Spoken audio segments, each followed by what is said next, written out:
You're very welcome. It's so lovely to be here and share some of this research with you all. I am very new to narrative methods and would really welcome any thoughts and feedback and comments. So just keep that in mind kind of as we're going in for the discussion as well. It's really exciting to be able to present to people that are interested and have expertise in this method. So I'll just share my screen, which you should hopefully be able to see. And if I do this, are you able to see the full screen okay? Thumbs up. Yeah, it's good. Oh.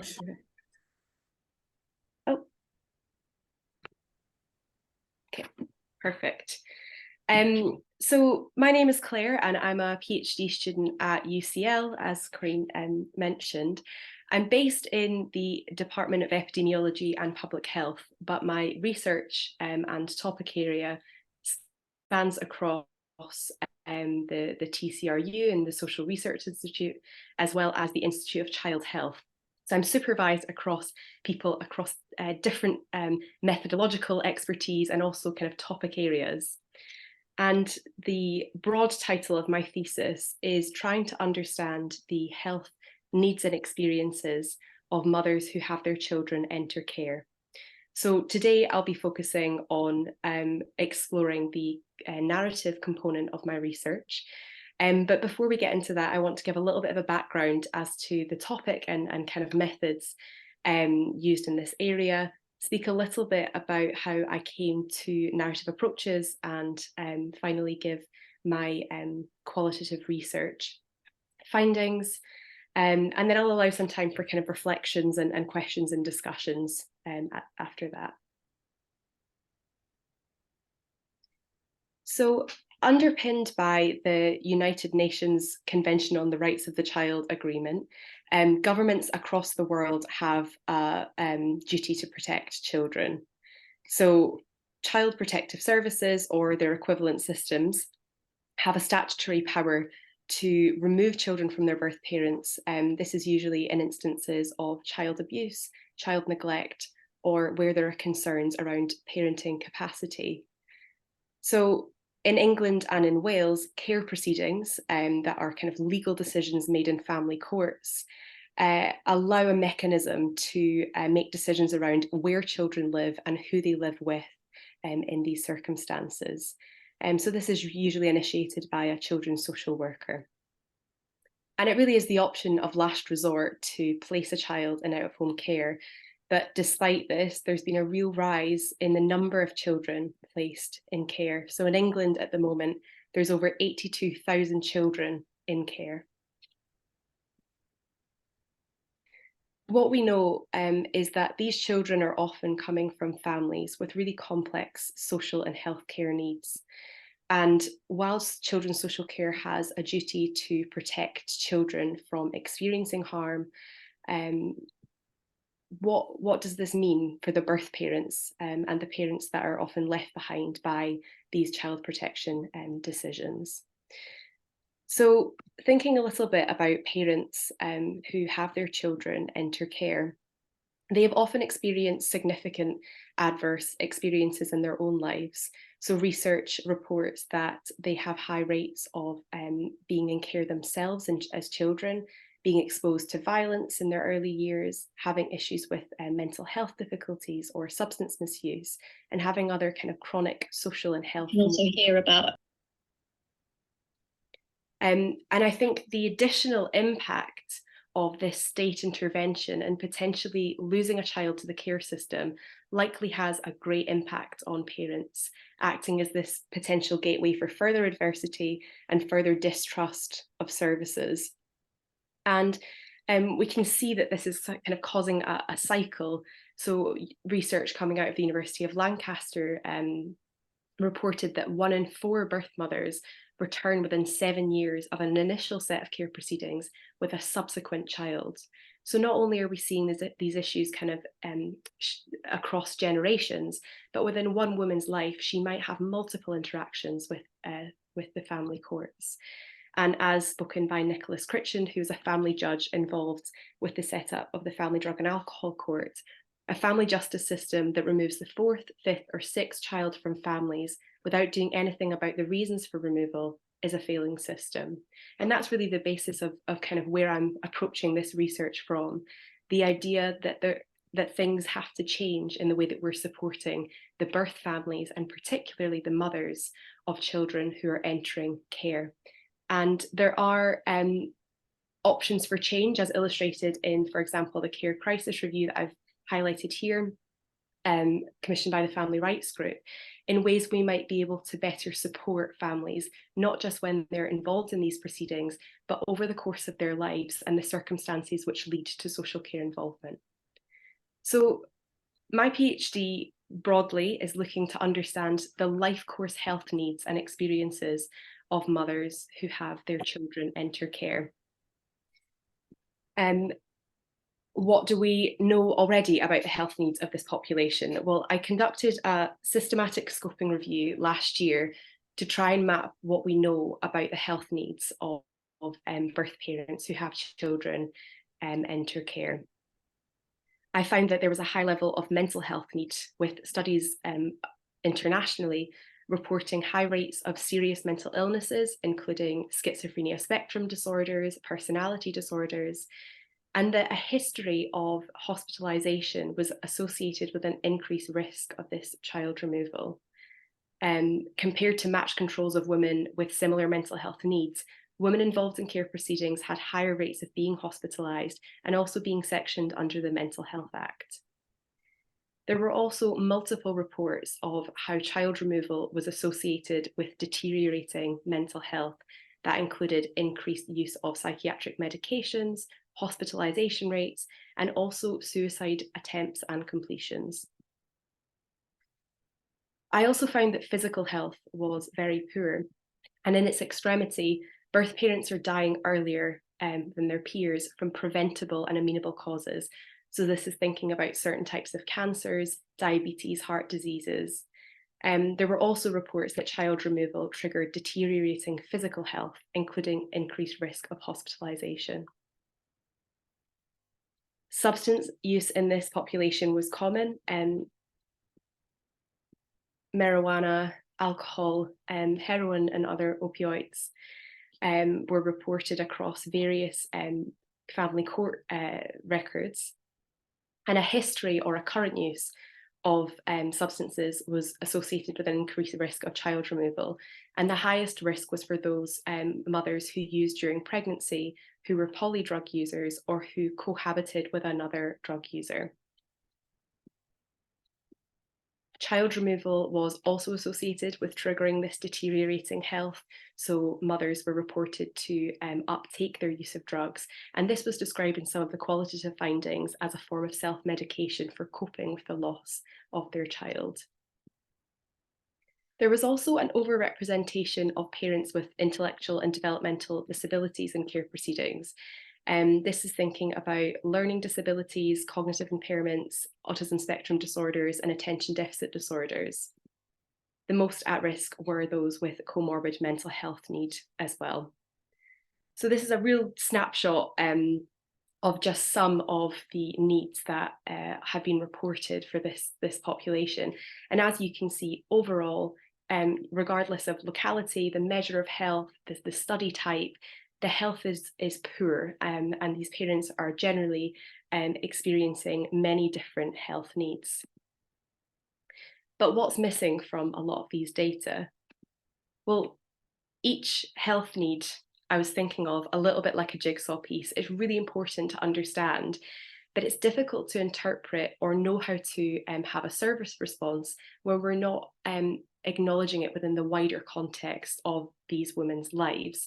And so I needed to find a way of piecing together all the aspects of women's health to try and see the whole picture, and try and understand how services might be responding more appropriately to women who have their children enter care. So this really is what led me to think about the use of narrative analysis and a narrative approach.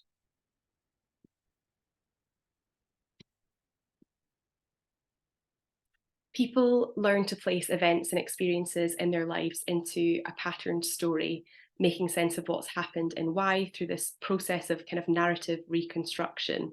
And these narratives, women's narratives, can be really powerful ways of understanding how health is experienced and ways in which that changes over time, more so than researching individual health needs. So I have here a quote from Brunner, which says, "A life as led is inseparable from a life as told," or more bluntly, a life is not how it was, but how it is interpreted and reinterpreted, told and retold. So what does this mean for the women that I was hoping to speak with? Well, first of all, it placed a focus on listening to women's stories, so giving mothers a voice and understanding how they make sense of what's happened in their lives and why. This role as storyteller has also some evidence in mitigating the risk of re-traumatizing women by asking them to repeat over really quite traumatic experiences, instead allowing them to choose how and how much of their stories are told. It also acknowledges the context and the personal and societal influences which might have an impact on women's health and also women's understanding of their own health and health needs. And importantly, it thinks about the whole story. I think this was important, not only thinking about how different health needs might interact with each other, but also thinking about the compounding impact of lifelong adversity, as I introduced in my introduction slide, that these women have often grown up in homes facing multiple adversity. How does that then impact on their life course understanding and experiences of health? So the key principles that kind of resonated with this methodology and for this particular topic were the intention on hearing stories, them being contextual and socially situated, being concerned with the whole story, and the ability to co-construct that story between the researcher and the participant. Also having data which is rich and messy in this kind of topic, in this field, that feels very important to try and allow for some nuances in terms of service response and how we might be interpreting these findings. It also assumes interpretation of faith, so really listening to the experiences of women and believing their stories as they're telling you. So my qualitative research sought to speak to mothers in England who had had at least one child removed from their care through court-ordered care proceedings. I wanted to speak to them for around about an hour and a half, and I was flexible with where and how that happened. I collaborated with two organisations and recruited through caseworkers who support women who have been through care proceedings. So those organisations are PAUSE, who are a national organisation supporting women who've had a child removed and are at risk of subsequent removal, and Voices, a survivor-led domestic abuse charity. And the reason that I ended up kind of structuring my recruitment in this way was really making sure that I had a process of safeguarding and providing aftercare for women following the interviews. I was really mindful of the impact that having a conversation about their experiences might have in the days or weeks following, and wanted to make sure they had a designated caseworker that I could liaise with to make sure they had appropriate emotional support following that. So that's important to consider when we think about how women are reflecting on their journeys and on their health and on their narratives will obviously be impacted by the recruitment strategy of speaking to women who had received at some point specialist care. Women were required to speak and understand English, and they weren't able to be actively involved in care proceedings at that time. Again, that was a decision made in collaboration with my lived experience group, where we felt it was too raw to be speaking about events that were ongoing, and that there was an ethical obligation for the researcher to wait, to allow some time and distance, and also allow people to be able to process and construct the story that they then wish to share with me. So as I've kind of touched on, there were just a lot of ethical considerations before broaching the beginning of recruitment and data collection for this study. The main conversation was around trying to reduce the risk of re-traumatization during and after interviews. So various adaptations were made. In advance of the interviews, I sent information around the kinds of topics we might cover. I asked women if there were any topics that they wouldn't be comfortable to talk about, so I knew in advance. We arranged in a time and a place that suited the women. And I also completed some trauma-informed interview training, just so I was aware of how I was conducting the interviews and how that might create space for women to share their stories in a kind of safe and non-judgmental way. It was also important to disclose what would be done with the data in a really transparent way. How was it being transcribed? Who was reading it? How was it being processed? So a lot of the initial processing and transcription was done by myself, and then a close supervisory team who advised on the analysis process. And finally, thinking about how the research would be used, a lot of the motivation for taking part for these women was about creating positive change, sharing their stories so that a woman wouldn't have to go through the same experiences that they had gone through. And I really thought about that in terms of my role as a researcher and inviting women to share their stories, and then having an obligation and a sense of duty to then take that forward and what happens with those stories. So this was all part of the sort of protocol and thought about as part of my approach to collecting data. And if anyone has any more questions on that, I'm happy to answer. But the UCL Research Ethics Board approved before any data collection happened. So in the end, I met with 6 women. I met Gina, who's 35, who has 1 child, who's under a Section 20 voluntary order, which means they're placed with a friend. Kay, who's 34, who has 2 children under special guardianship order in out-of-home placement. Sarah, who's 29, who has 2 children under adoption orders with no contact. Ashley, who's 29, who has 2 children in foster care. Steph, who's 41, she had 3 children in foster care, 2 children at home, and had experienced the stillbirth of 2 babies. Erin, who's 25, who had 2 children placed in foster care and had 1 child pass away in infancy. So for the rest of the presentation, I'll be speaking about experiences and using kind of illustrative quotes, but just to kind of remember that at the centre of this, there are 6 women with their 6 real stories and real experiences that were shared with me about how their health and life course health has impacted on them and ways in which that's kind of been associated with child removal. So when I met with each of these women, some online, some in person, I asked them all, when you look back on your life, what have been some of your main health challenges? We spoke through their early years in childhood, about their journey to become parents, about their relationships and families, about the sequence of events which led to their children being removed, as well as their lives since then and what their experiences have been following that court decision.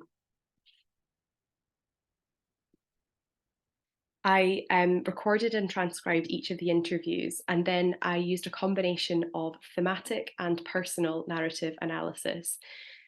So thematic being concerned with the content of what is being said, and personal looking more into the evolving identity and how stories can reveal truths around how the participants make sense of themselves and their identities. From what I was kind of reading and understanding, there is still quite a lot of variability in terms of how narrative analysis is conducted and how it's reported. So I'm going to describe the steps that I went through with my data, but again, really open to feedback in the discussion section. I had 4 main stages when it got to the stage of having the transcripts. The first stage was creating a core story. So I read each transcript multiple times and I deleted all words that detracted from the main meaning of the sentence. So any ums or ahs, repeated words. I also deleted my words from that transcript, and I would read the remaining text for sense. And I did that 3 or 4 times until each transcript was distilled into around about a quarter in length. After this stage, I identified events or plots in the transcripts, and I reordered these in order to make a cohesive and chronological story exploring women's lives. The second stage was looking at identifying subplots. So unlike other qualitative techniques, I didn't code or break down the data. Instead, I analysed within the context of the whole story. So I was thinking about subplots as threads of meaning and how to kind of articulate and consolidate these threads that exist throughout each woman's story. And I use participants' own words to keep grounded within the data. The third stage was thinking about reflection and reflexivity. So I completed field notes and kind of diary entries before and after each of the interviews. And I revisited these notes at this stage. And I kind of listened to the messages that I was left with, firstly after hearing the stories, and then also when I was rereading the stories. So thinking about my own reflections and what surprised or challenged or what I was left with. After I'd constructed the subplots for each of the participants, I also reached out as a sort of sense check to the participants to say if this rang true with them, if the experiences were being captured accurately. And then only at the fourth and final stage did I bring together women's stories to look at the overarching narrative themes. And this was looking to sort of bring together subplots within the wider narratives to synthesize and contextualize findings. When I had the final themes, I also brought this to the lived experience group that I worked with, to just again sense check that this was reflective of the sorts of experiences women had shared.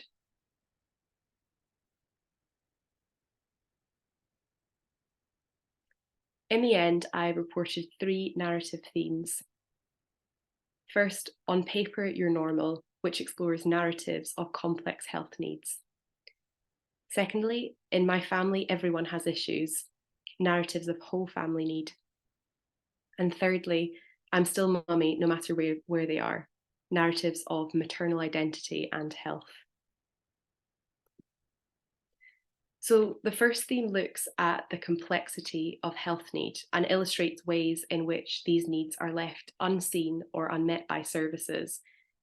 All women shared a range of conditions and needs which conveyed their overall health as poor. Most began by describing physical illness, including respiratory conditions, diabetes, chronic pain, bowel disorders, arthritis, osteoporosis, skin conditions, heart conditions, hypertension, blood clots. And as stories evolved, women reflected on how these physical conditions were often worsened or caused by trauma. All women described instances of being dismissed or inappropriately treated by clinicians who didn't consider the fact that it might be related to trauma and didn't consider the wider context of their condition. Gina said, I mean, on paper, you're normal. It's just you suffer from psoriasis. When you go to the doctors, they just give you steroid creams. They didn't offer support for the fact it's a trauma-based condition. I've suffered from psoriasis for 20 years now, and only at my last appointment did my dermatologist ask me about my life. For the first time, they put together why I'm here and why it's gotten so bad. You go to the doctors and they give you a few minutes. Nobody ever asked.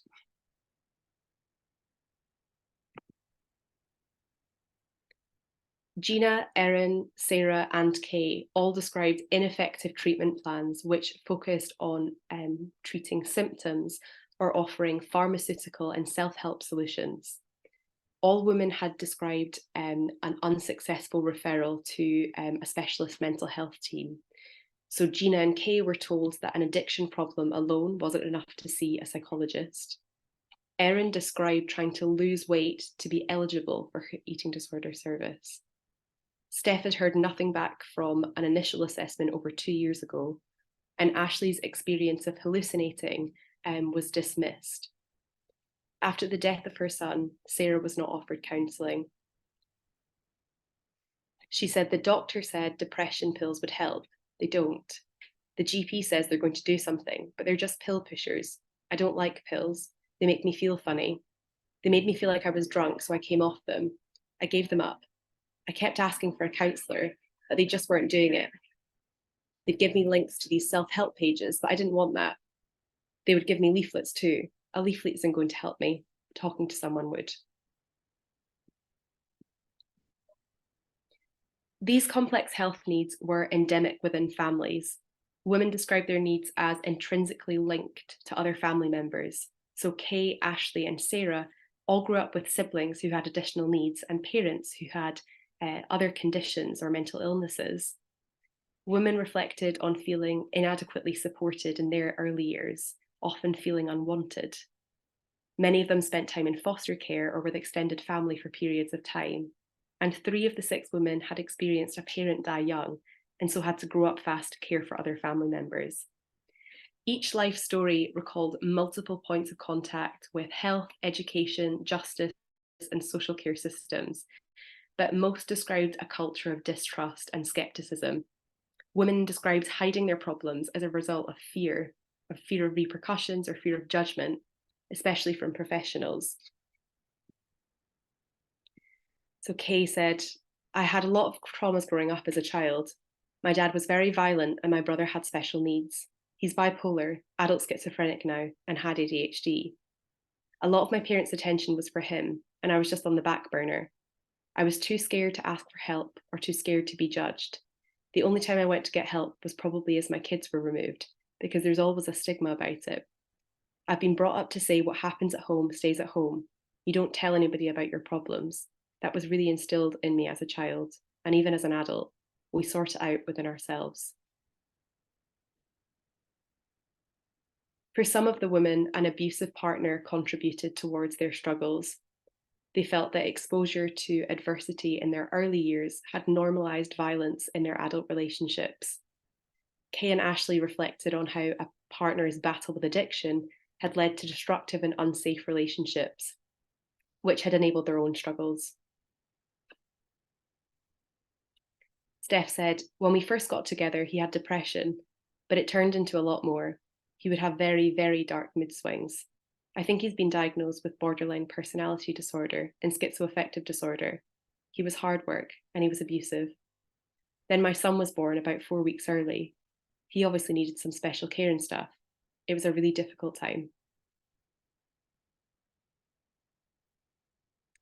Women's health needs were exacerbated by child removal. Most experienced acute grief in the immediate stages following the removal of their children, but had inconsistent or inadequate support from services.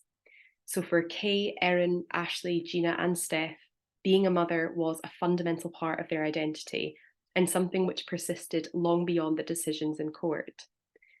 Women shared how no longer being viewed as mothers by public services impacted on their access to care. Erin said, do you know when my children were removed, local authorities did not contact me at all. There was no contact. I'm not being funny. I could have killed myself and I don't think they would have known. That's how bad it is. Keeping in mind that they're looked after and care children, which means they have a duty of making sure that I've got support when my children are removed. I didn't have nothing whatsoever. All they'll contact me for was parenting assessments for when we went back to court. Most women described a fear of child protection involvement as a barrier to accessing support for their mental health and addiction needs. Kay and Erin reflected on their children being removed as a catalyst for help seeking, as they felt they had nothing to lose. This wasn't completely consistent across all interviews. Sarah described never really feeling like a mother, and viewed the children's out-of-home placement as a positive solution. But women's sense of motherhood influenced how they worked with services and also how they made sense of their own needs. And it was described as a real motivation for recovery and that journey towards recovery. So Ashley said, "I've always found the children to be grounding. I can't leave them. I'm not going to leave them. So even in my darkest moments, I think of the children. It doesn't take away the anxiety or depression, but it gives me reason to keep going, to fight. They've always been the best things in my life. Even now, when none of them are living at home, they're still everything. A few months ago, I was prepared to end it all, but I said to myself, what are you going to tell the kids? I tried writing this letter to them and it just brought me back. I thought, I can never leave them."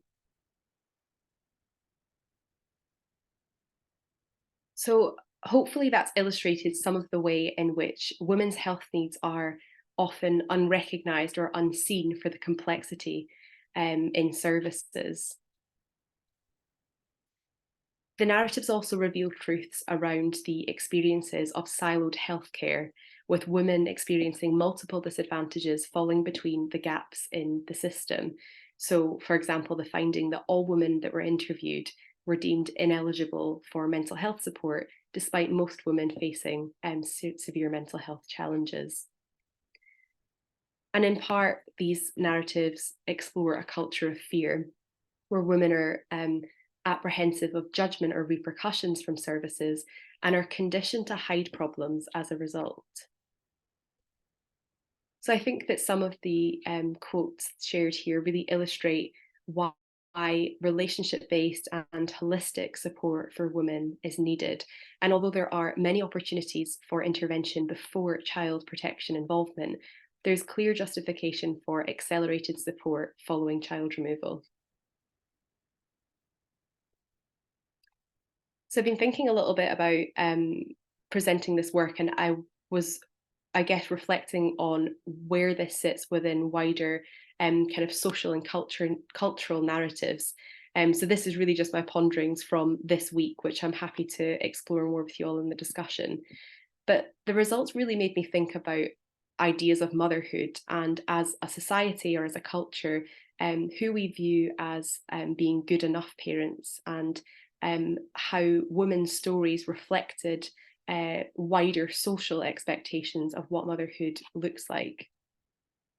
It also made me think about medicalisation of experience, and how many of the health needs that we saw in that kind of initial slide, thinking about the substance use and the mental health, are human responses and reactions to adversity in some instances. So coping strategies or human responses to very difficult life experiences. And actually the way in which we frame health need might impact on how these women are supported, and how that kind of wider social idea of what medical need looks like might kind of reflect in the way we see women being treated symptomatically in services, rather than addressing those root causes of health inequity. And then it also made me think about worthiness and deservingness of support. A lot of the women spoke about feeling helpless following child removal and not feeling worthy of service input or not feeling worthy of any support. And I think that that again reflects this wider kind of societal idea of who we deem worthy of support and of services. As I mentioned, many of these women were in care themselves as children, and that kind of societal empathy around supporting the vulnerable child changes at some point along the narratives that I share with you, where the public discourse changes kind of against the woman that then becomes a mother who's involved in child protection proceedings. So those were some reflections I was having very recently. But when I think back to my sort of overall research objectives and thinking firstly about what we mean by health needs and what are the needs of this population, well, in my first slide, I thought about categorizing these in terms of mental health, physical health, substance use. But actually, the way in which they interact and how they inform one another is really important and is really kind of brought to light in these narratives.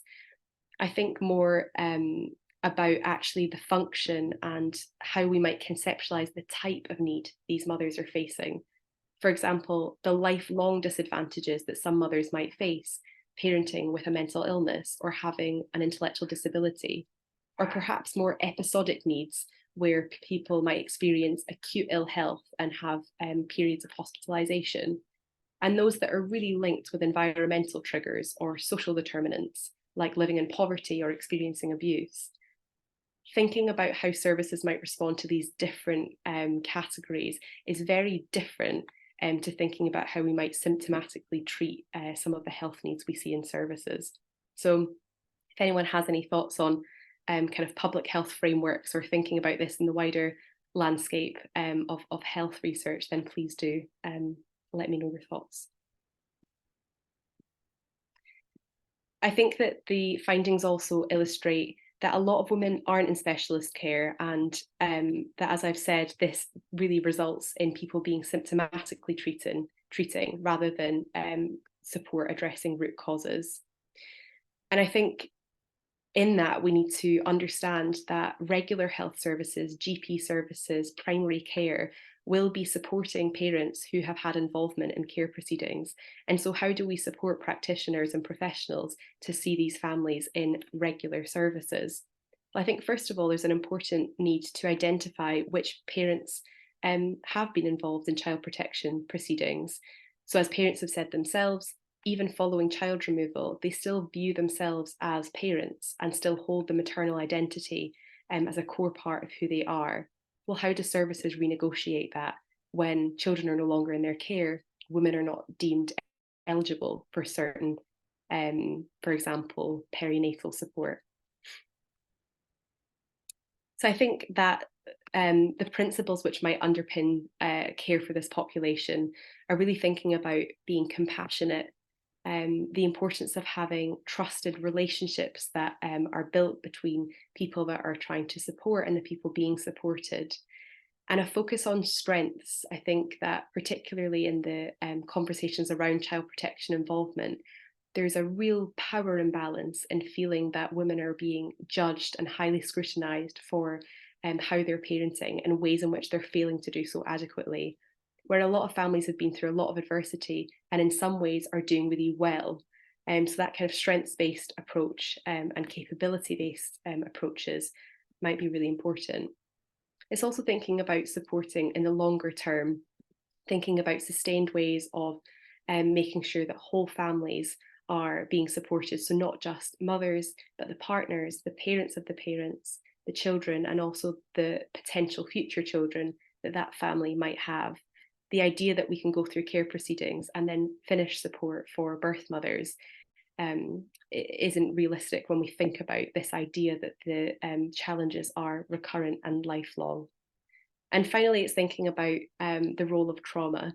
And I know that trauma-informed care is sometimes thrown about as a bit of a kind of buzzword, but really thinking about what that means in terms of creating space for women who have experienced multiple kind of disadvantages, often from service input, and how we can kind of renegotiate that and try and sort of challenge that power structure to create a more positive hope for change. So I'd like to finish with a quote that was spoken by Steph. And I think it really illustrates a message that was sent across from all 6 mothers and was a kind of motivation for their participation, which primarily was to make sure that other women don't feel alone and that services are thinking and responding to the needs of this population. She said, "It's really hard to say, but even though your children have been removed from your care, you're still worthy of life. You are. I'm sorry I'm getting upset, but you don't see that at the time. When your children are removed, it's the most traumatic experience anybody can go through. You grieve somebody that's still alive. That's what you do. You grieve your children, the loss of your children, and they're still alive. It's just to know you are worthy. It's painful, I can't lie. It hurts every single day, and I have to manage the guilt and the shame that I carry. But you're worthy. If it's addictions or mental health or whatever, you're worthy of accessing the services to get yourself better. You were always a person before you were a mother." So you can read this article in the Journal of Public Health. It was published the other month, open access. There's also been a couple of blog posts produced by Pause, one of which reflects on women's own experiences of taking part in this research, and the other kind of contextualizes it to Pause and the work that they do. And Birth Companions, a charity who support women experiencing multiple disadvantages, also have it on their webpage. So yeah, just to thank the research participants for allowing me to hear and share their stories, and for the project advisory group input and support, and supervisors and funders. But very happy to stop there, and hopefully some people are still there for some questions. Thank you so much, Claire. That was really very thought-provoking. I'm sure many people have questions and comments. So yeah, people are clapping. They can do that by sign. Does anybody who wants to start off? Is there somebody who wants to start off? I mean, you can do that by hands up, or you can just come off mic. I think there's few enough people. Thanks again. That was really... Anything else? Right, let's go another.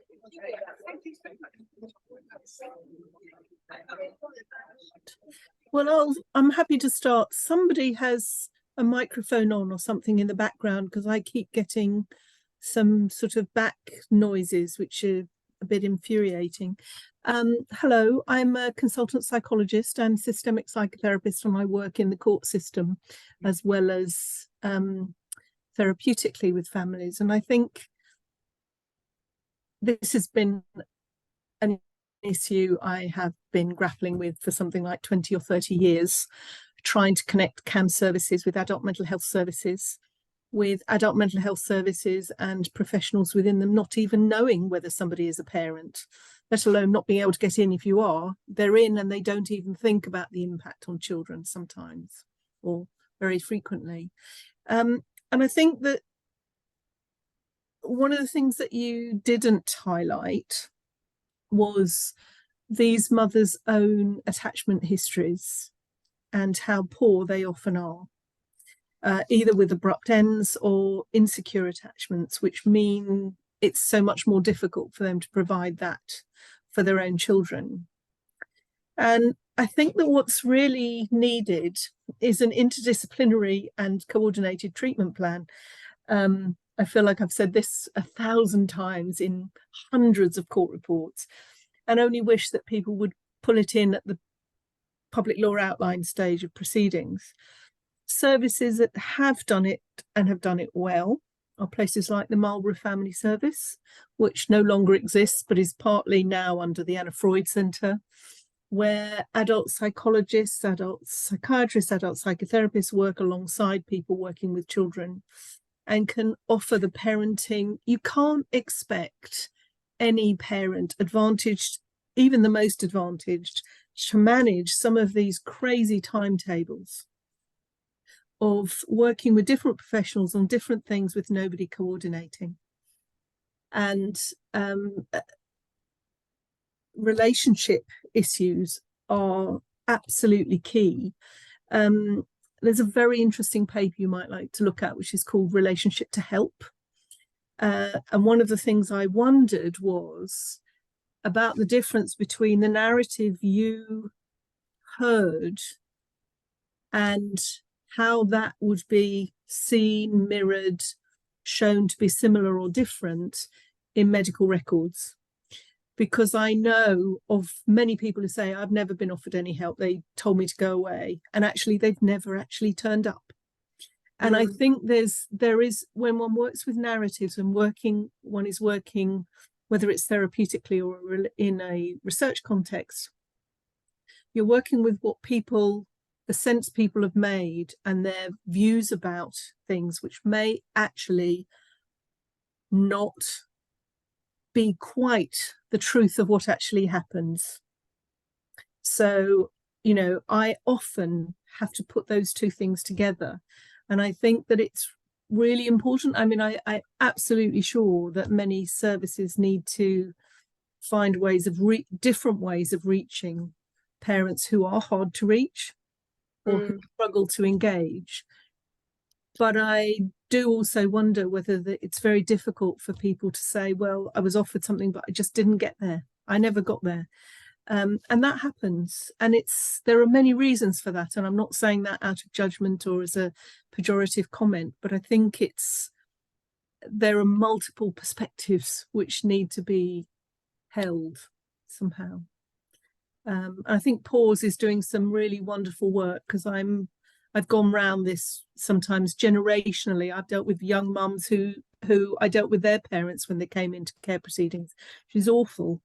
But I've also dealt with reunions, and I think that there is another side to this of parents who really do somehow, the services around them manage to weave a web around them and their children and get them back together, but it takes a massive amount of input often.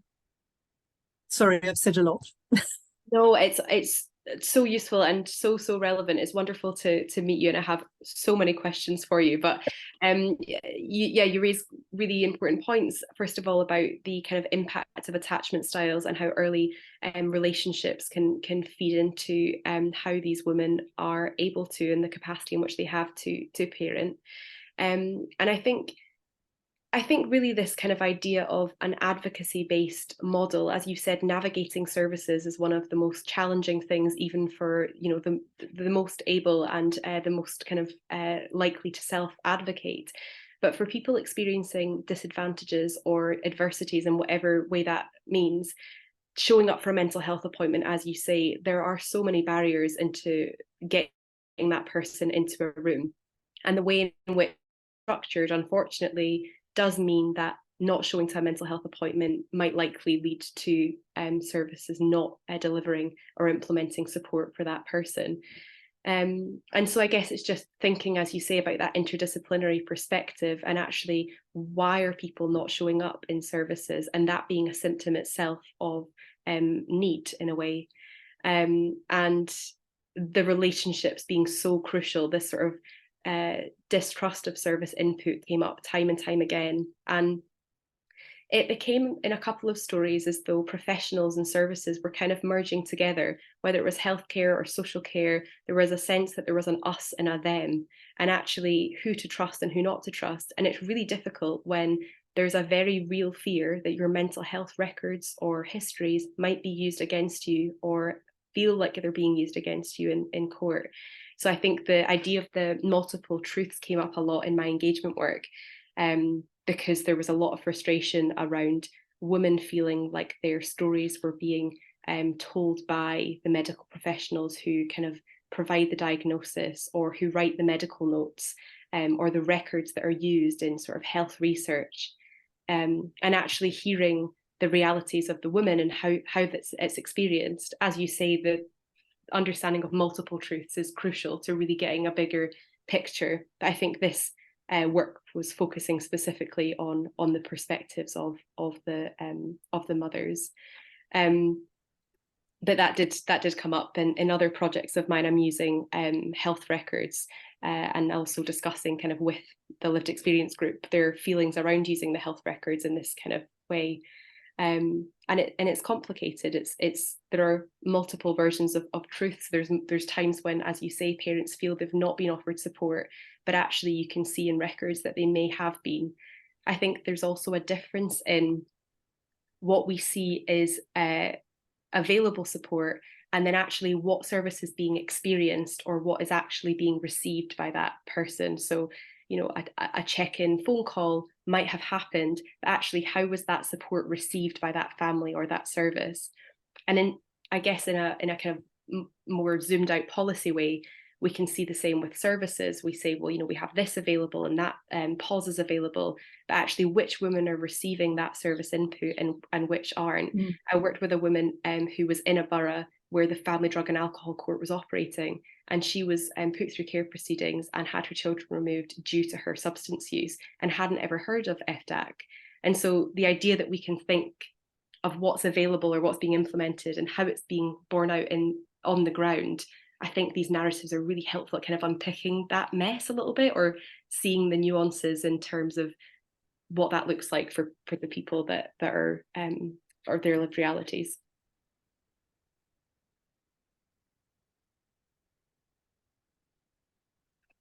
Thanks, Claire. Did you see the comment in the chat, which is really interesting, I think, from Kate?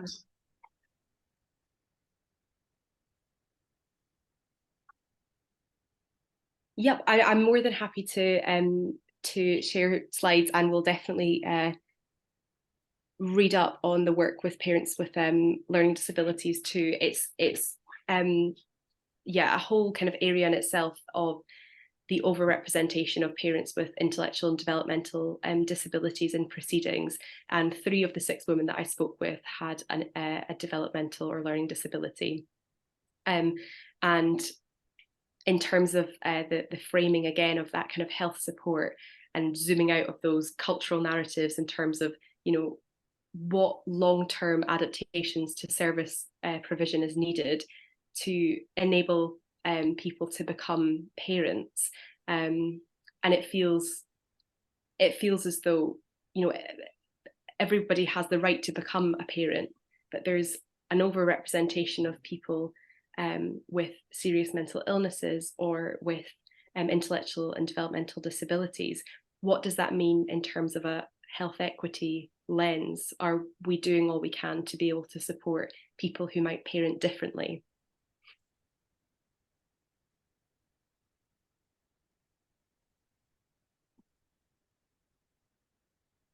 I think we're ready for another question, if anybody has or a comment I would like to add. Hi, I had a question. That's okay. Cool. I'm Roxy. I'm a training clinical psychologist.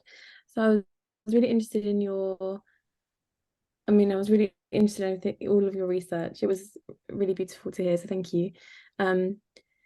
My question was around thinking about how much thought you put into how the women in your research experienced being part of the research, and your kind of focus on the narratives. And I wondered if you got any feedback on how they found it, or how did you find that way of kind of researching into this topic? Yeah, thank you. It was a really interesting process, I think, because I had thought before around how strange it would be to meet someone for the first time and then have 90 minutes where you share some of your most intimate life experiences. And so for most of the women, I touched base and met them beforehand. I'd been introduced in a setting where they had their caseworker or a trusted professional that was the sort of link. And for many, I'm still in contact now. I think 3 or 4 out of the 6 regular contact with. I think the thing that surprised me most is how therapeutic the interviews felt, and that was never the intention. But the more that I thought about it, the more that I sort of was questioning what I was doing in that role, because for so many women, they at the end had emailed and messaged saying, thank you for listening. I've never really just shared my story, especially as I said that none of the women had been able to access mental health support. I think that a lot of the time it feels as though when they are speaking with a professional, they're being interviewed, or there's particular questions that they need to cover. And really, I was just there to listen to what they wanted to share. And quite often women were getting very emotional as they themselves, throughout the telling of the story, were kind of reflecting on times or experiences and linking it back to how they were currently, for example, experiencing low mood or anxiety. And so, yeah, I found it, reflecting on it now, I found it interesting to see how therapeutic those interviews felt. As I say, I've had contact with women since, and I think the most important thing was just feeling like I'd captured what was being said. I didn't want to leave women with a sense that they had kind of opened up and shared something, and that it felt kind of uncontained and they weren't sure where that information was going.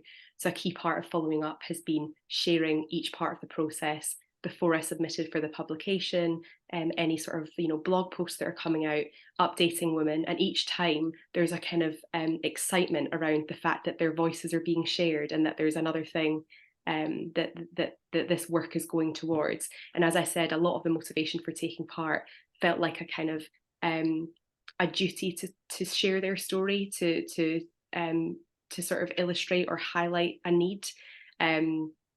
And so, yeah, I think there's now just a bit of a weight of feeling like I want to share this far and wide so that I can kind of do them proud with that. But I think it was a really interesting process, and I think I'd definitely consider a similar approach in this area moving forward. I hadn't really used narrative approaches before, and I think it was the method itself very helpful for conducting the interviews.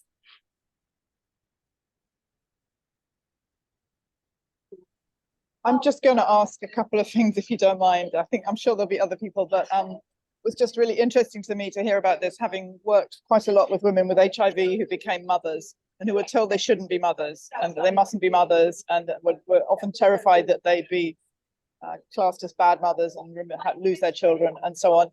One of the things that those women did, mainly Black African women in the UK in the first years of the HIV epidemic, really was to do a lot of peer support, just really to work together. That was the only way I think they really survived, and they would say that now. In fact, they've themselves written about this quite a lot subsequently. So I wondered if you thought that that was something even possible. I mean, it was difficult for women with HIV to do it. Of course, it will be difficult for any women in the situation you're talking about to do it also.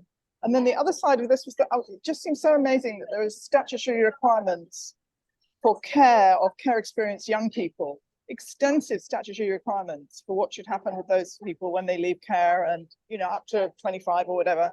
And then this kind of erasure of the parents whom they've left. It just seems very strange to me. I don't know if you could set up a kind of package of well, I guess you have already thought about a package of what should be there, but it'd be good to hear more about that. And then just on the narrative thing, I was wondering, you did quite a lot of editing, and I'm wondering what it would have been like, do you think, if you hadn't done that kind of editing? Yeah, thank you.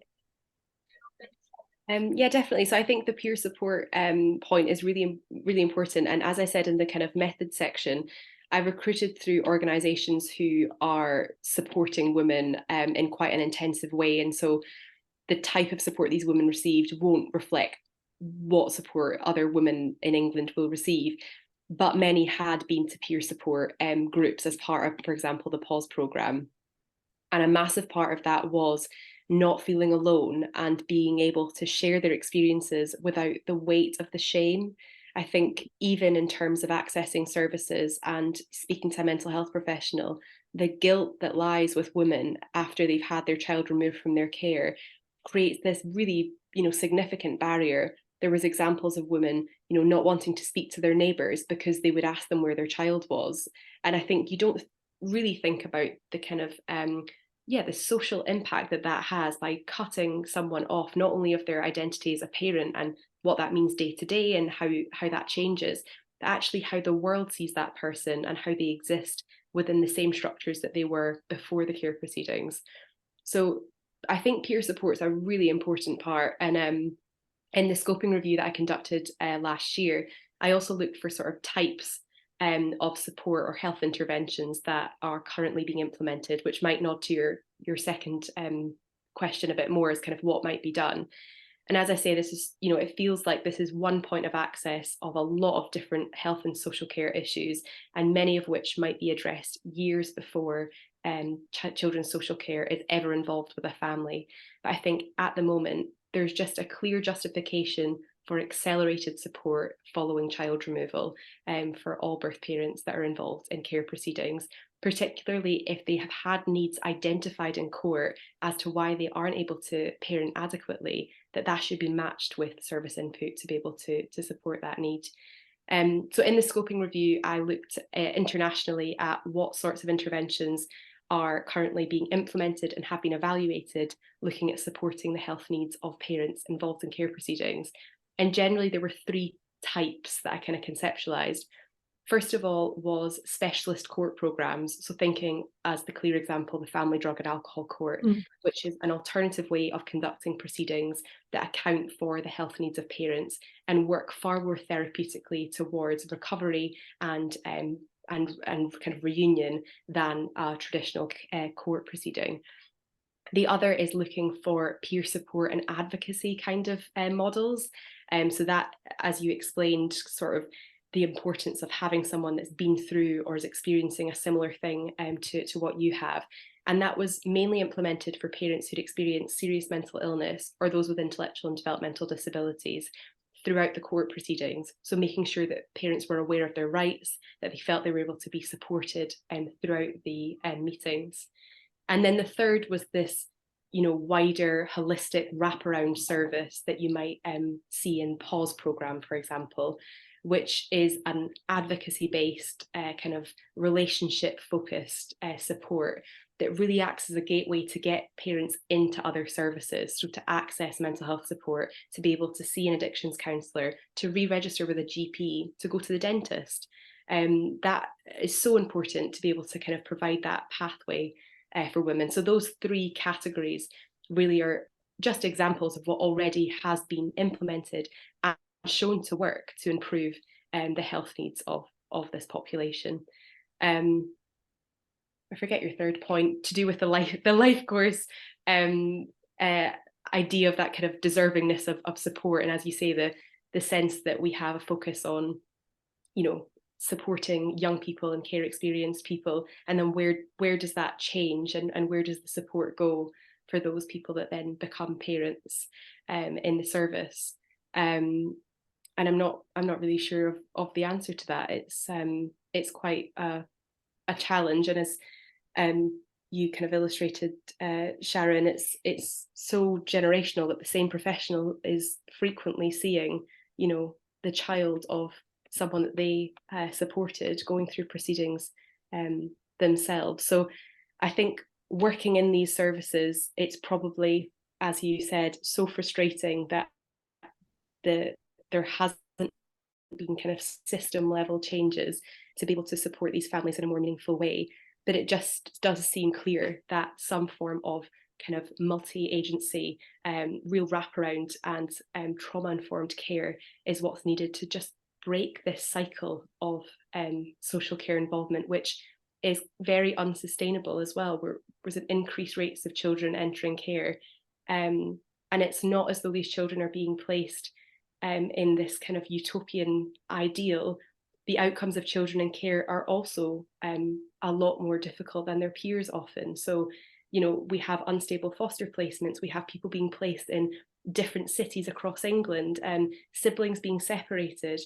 What does that care system look like? And actually, I'd argue, who is it caring for at the moment?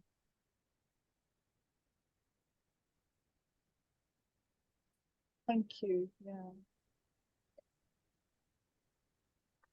I feel as though, if it's okay, I might just come in and say a few things.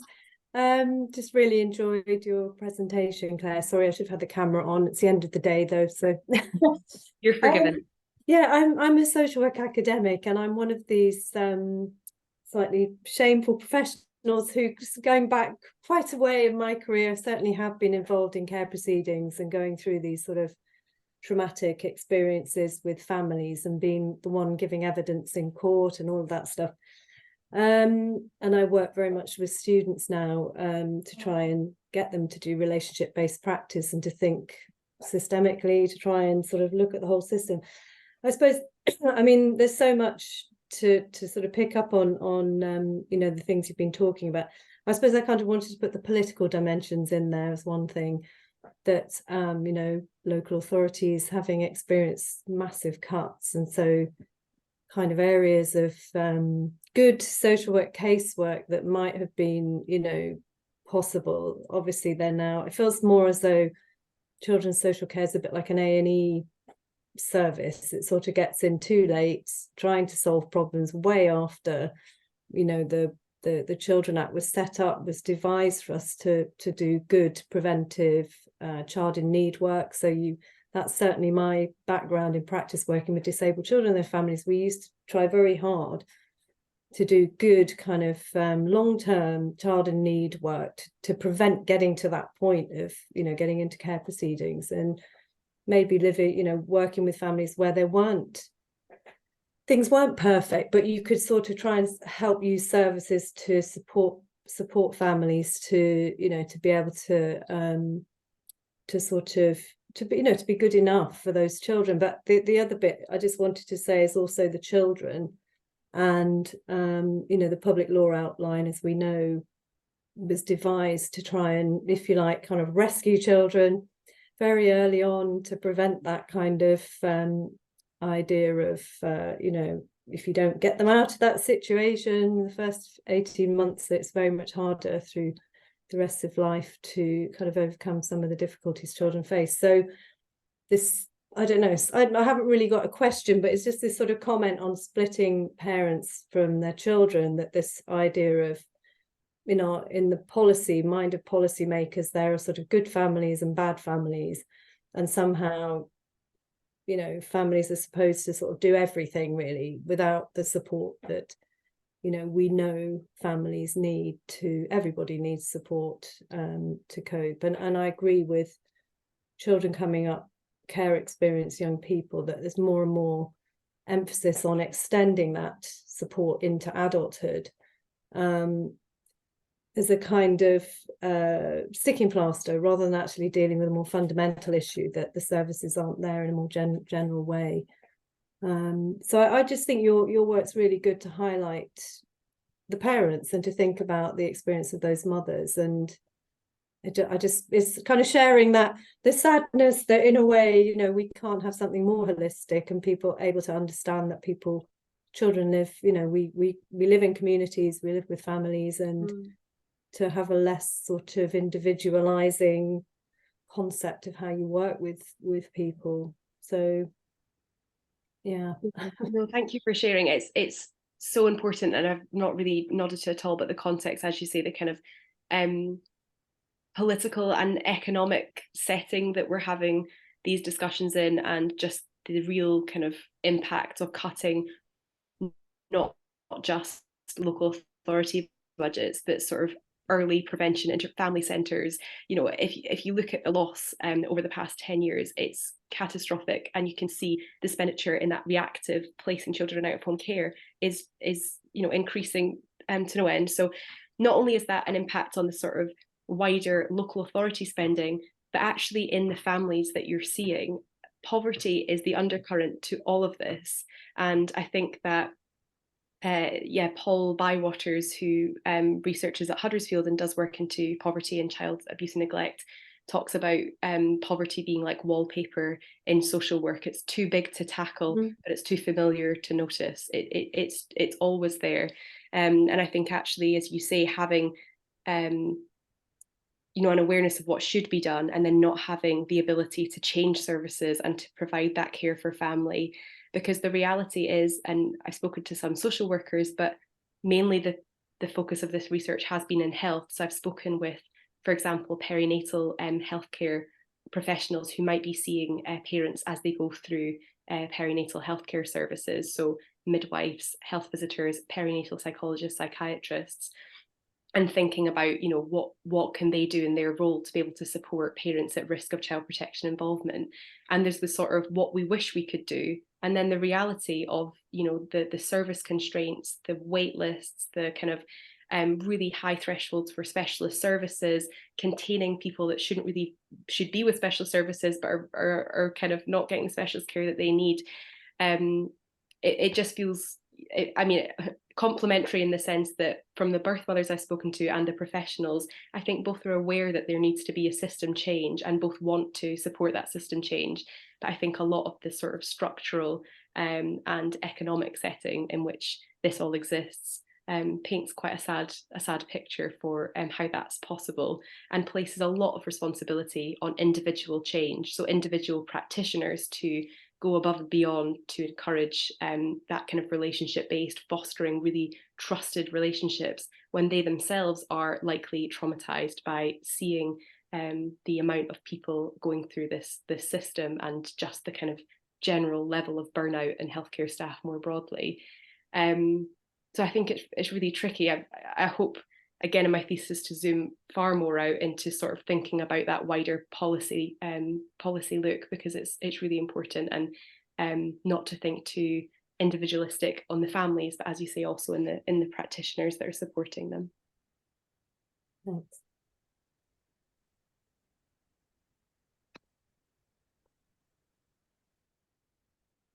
Would anybody else like to follow up who hasn't yet, perhaps somebody who hasn't yet spoken, or somebody who has?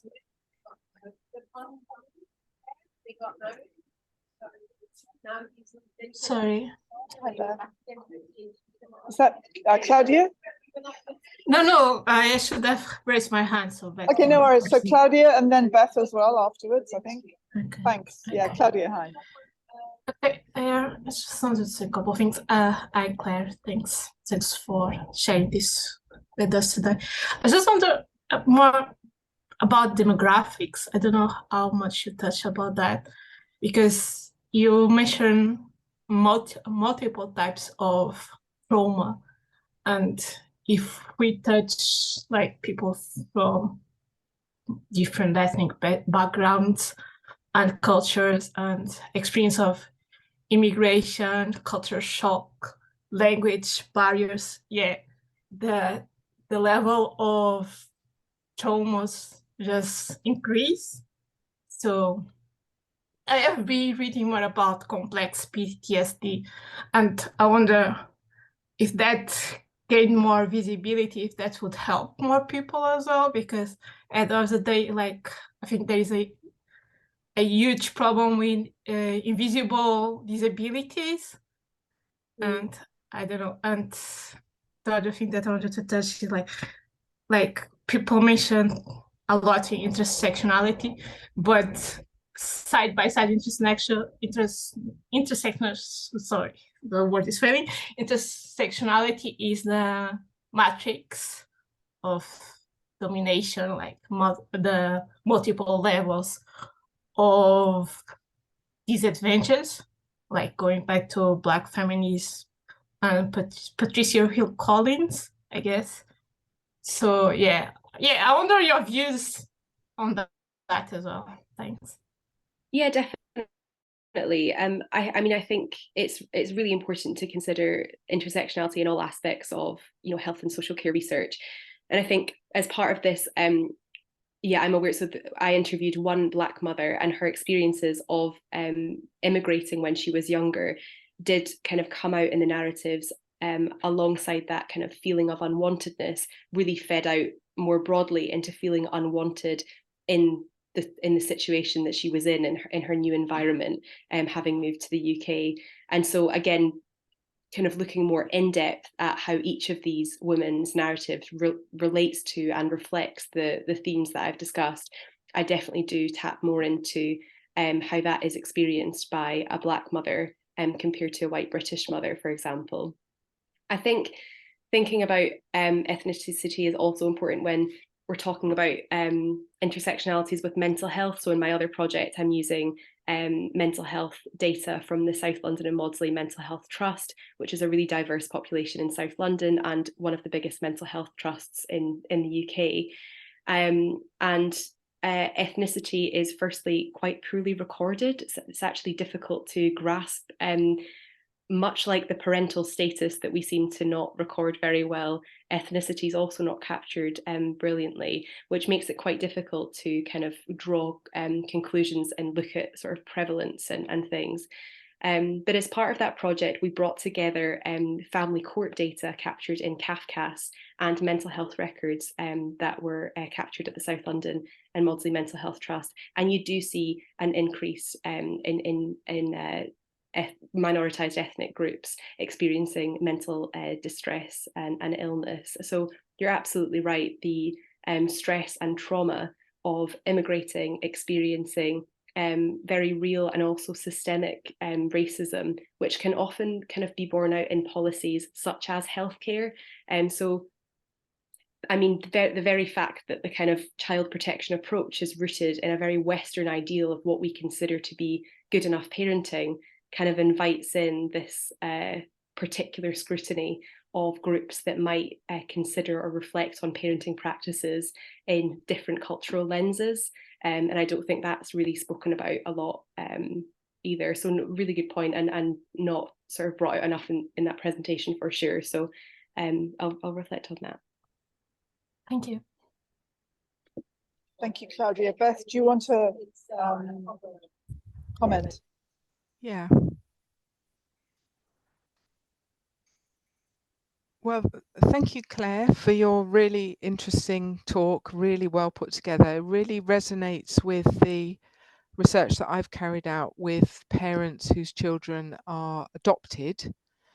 And I think, you know, we used a mental distress inventory, the brief symptom inventory with parents. And we saw that their scores were really off the scale. They were comparable with psychiatric inpatients. And yet very few of these parents that we spoke to were receiving any mental health input, possibly some tablets from their doctor, as you talk about.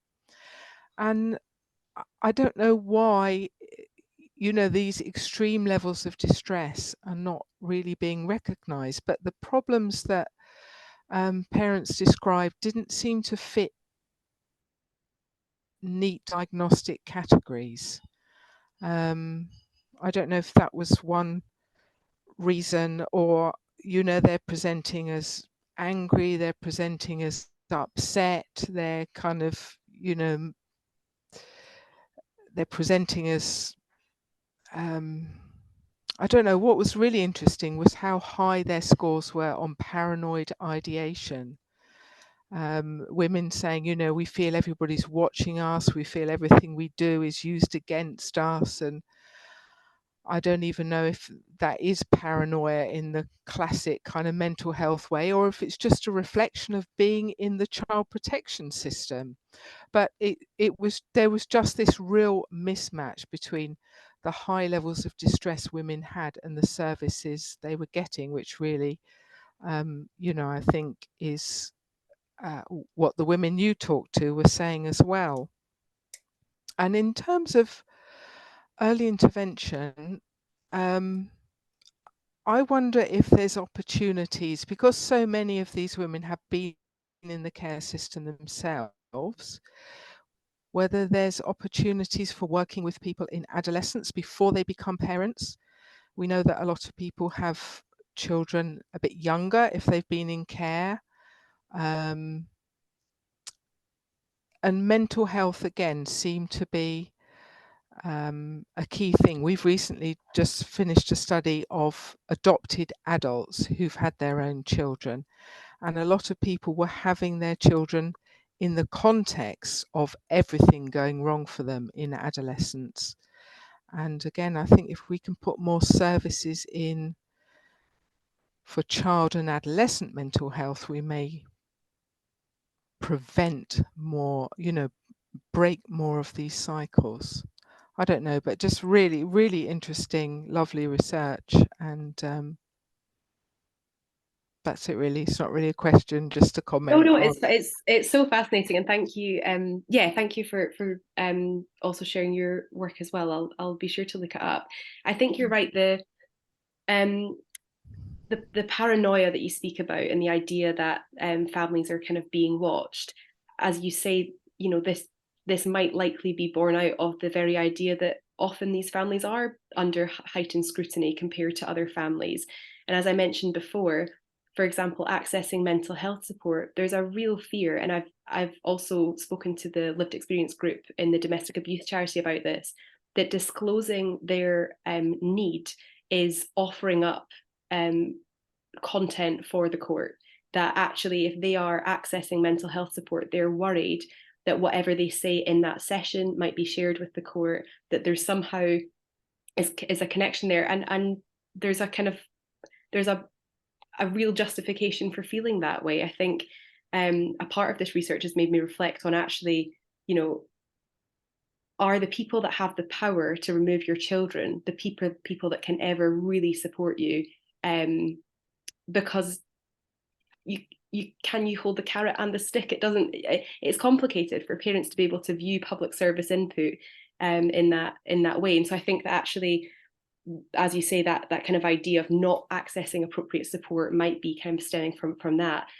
The other thing is, as you said, not fitting within a neat diagnosis reflects really also the service structure. So I think that people, for example, had described being referred for low-level anxiety and CBT treatment as part of a kind of increasing access to psychological therapy support, and then being deemed ineligible for that service, but not being quite eligible for community specialist care.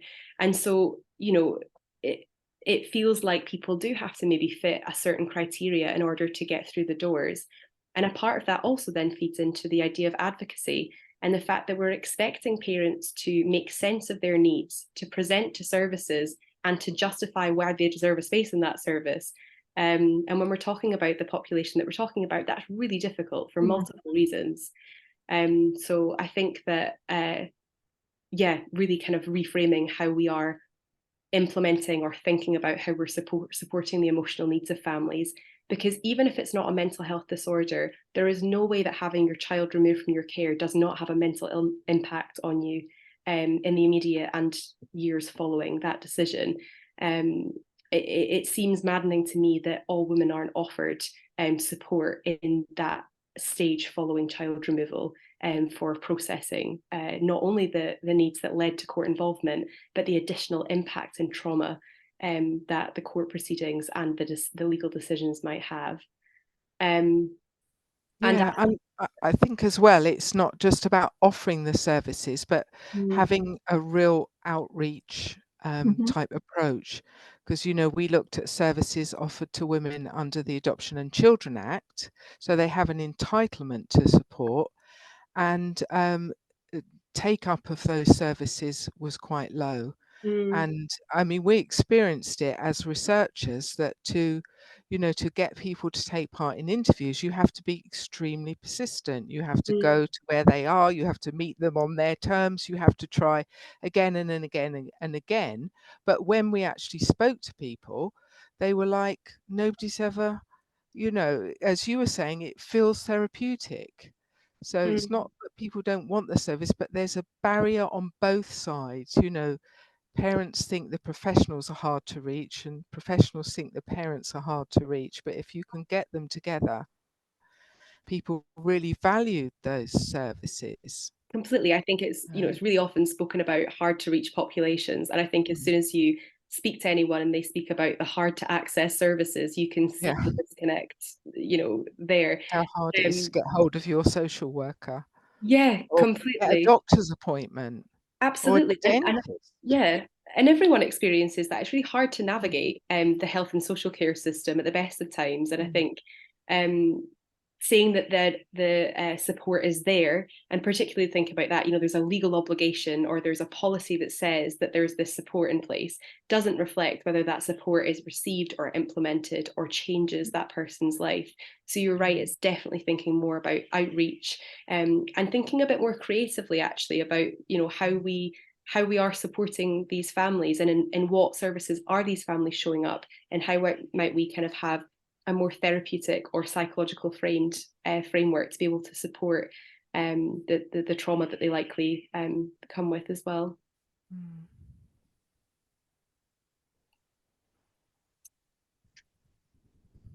Yep, Corinne, with you. Yeah, thank you.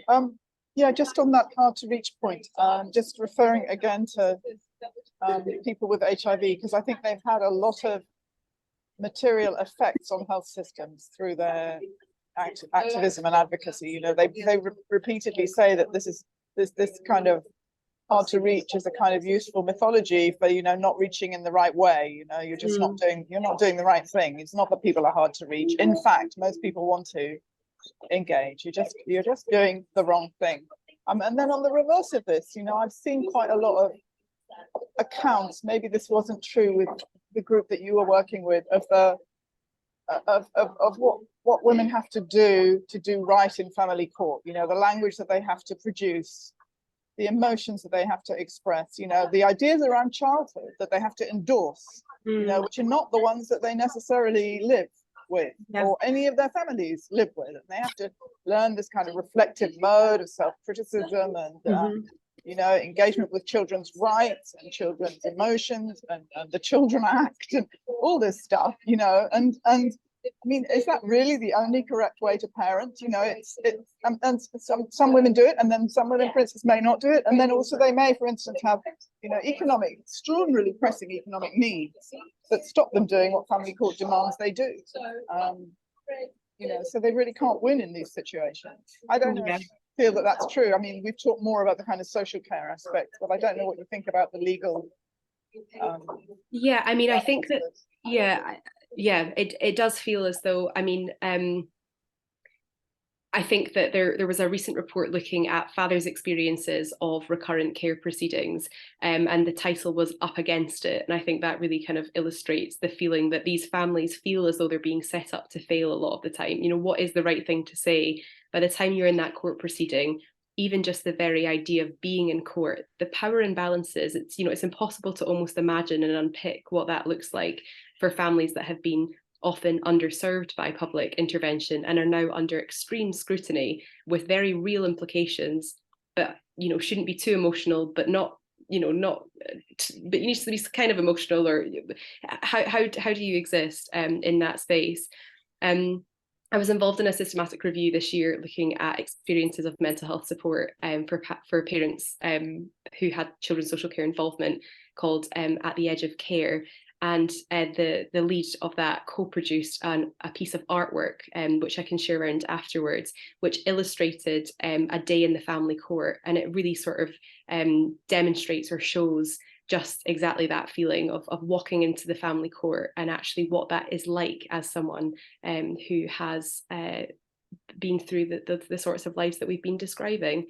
And then I think that there is also hope. I think that there's examples of really good practice within systems. And for example, one of the women that I spoke to spoke about a really lovely judge who took the time to understand her, who made a lot of sort of exceptions around who was in the room at what time, and really tried to understand where this woman was coming from. And it changed her kind of entire experience. And she'd had prior care proceeding involvement, and she was comparing the sort of experiences between her two children. And I think, yeah, there are ways that we can be in the current systems doing better. And while we need to sort of be looking at those systemic failings, there's also ways that in everyday practice people can be a bit kinder and bring in that compassionate lens for thinking about supporting these families. And while we can think about how it can be restructured and reflect on all of this, there are families going through the courts today. You know, it's happening now, and as all of you who are practitioners will be very aware, it's not slowing down. And you know, the pandemic and other events have only intensified the demands of the family court. And I think it's kind of, important to put a tiny lens of hope that there are opportunities for things maybe to be done differently. Thank you. Anybody else want to? We've reached the kind of closing time, but if anybody wants to add anything at the end, please do.